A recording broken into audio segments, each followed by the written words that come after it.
buying or selling, you want to work with the #1 team who has literally helped thousands of Chattanooggans more than any other agent, team, or group. Yes, you deserve the best. So go ahead, call us today.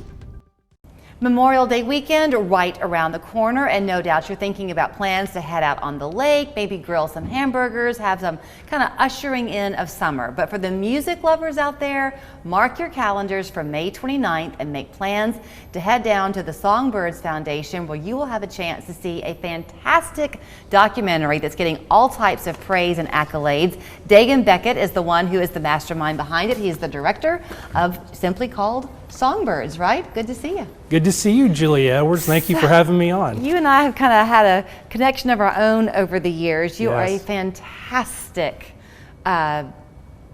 artistic mastermind, really, Thank you. Dagan. I mean, Thank you've you. got this attention to detail, but you love to get into the story and tell it through visual. Absolutely. Right? So tell me about the inspiration behind doing the documentary and the timing of it all, because a lot of folks are probably watching thinking, wait a minute, I thought Songbirds went away Sure. from COVID. Yeah, for those who don't know, this film, Songbirds, documents a short time that Chattanooga had this treasure, which was the largest guitar museum in the world. Because of COVID, they had to shut the museum down, essentially because COVID caused the music and entertainment industry $10 billion, and it just was not affordable to keep it open. That was 10 billion with a B. That's exactly right. $10 billion just out the door.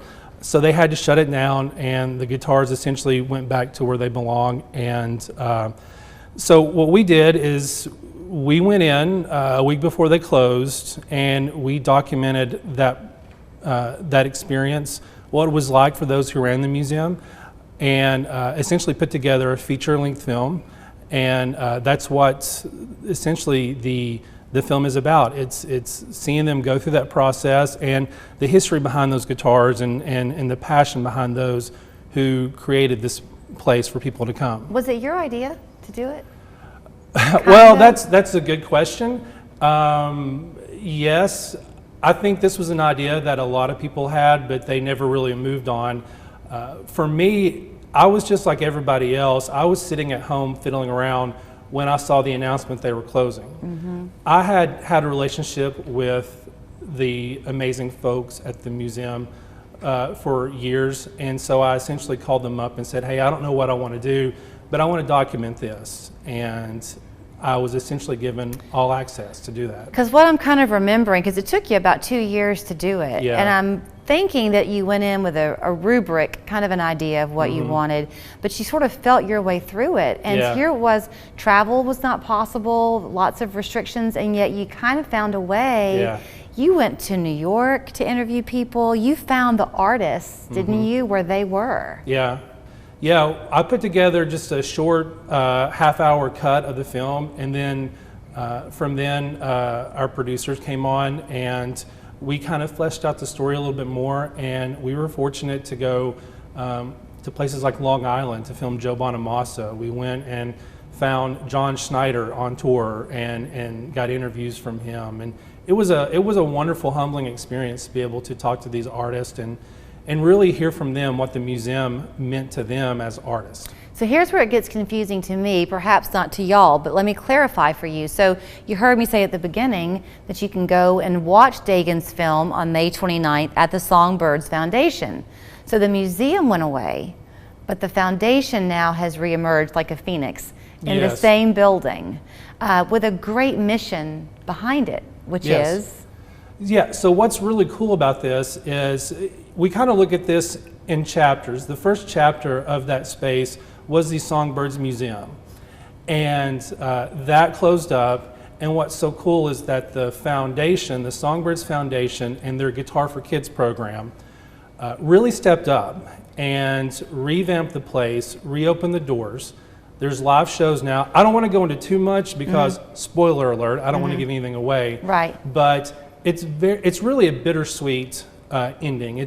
What they've done is really remarkable, and I'm fortunate and I'm honored to have been able to tell that story. Right. Like we have. So when folks come out, and it's $20 to come and watch Dagan's film, but the money raised will go back into the foundation in this effort to put guitars in the hands of kids who otherwise couldn't afford it. But there's a guitar you brought with you today. Sure, yes. That y'all are auctioning off? Yes, we have this wonderful custom-made Michael Kelly guitar donated from Sam Ash Music.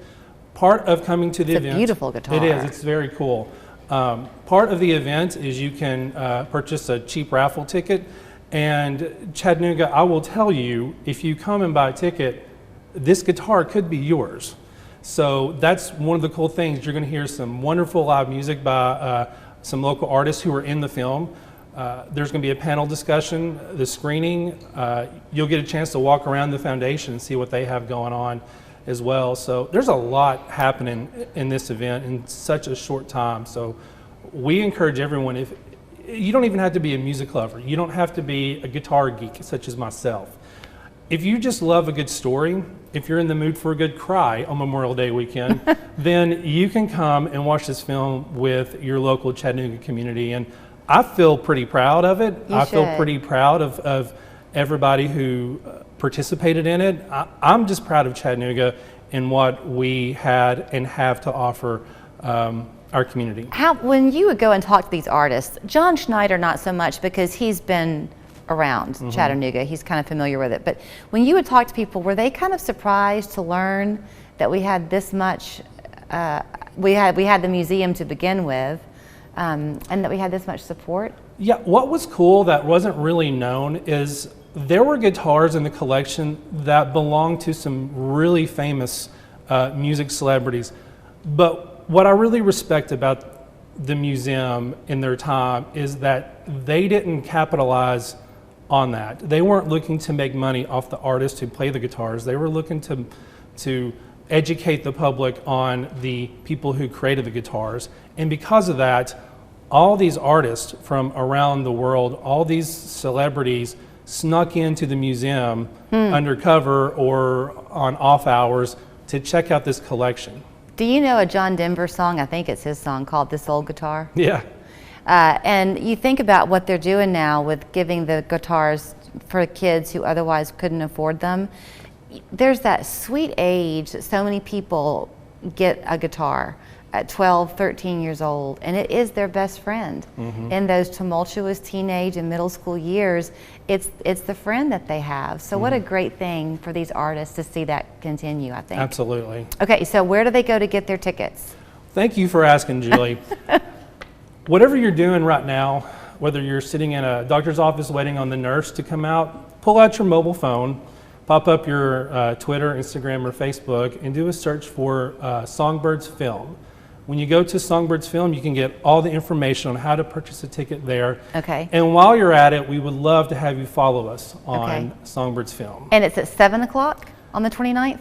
Doors open at 6. Okay. Live music starts at 6:30. Okay. Don't miss it. Songbirdsfilm.com is also a choice? Yes. Okay. But better yet, follow them on Instagram, Twitter, all the cool things. All the cool things. We would love it. Congratulations to you, Thank you. Dagan.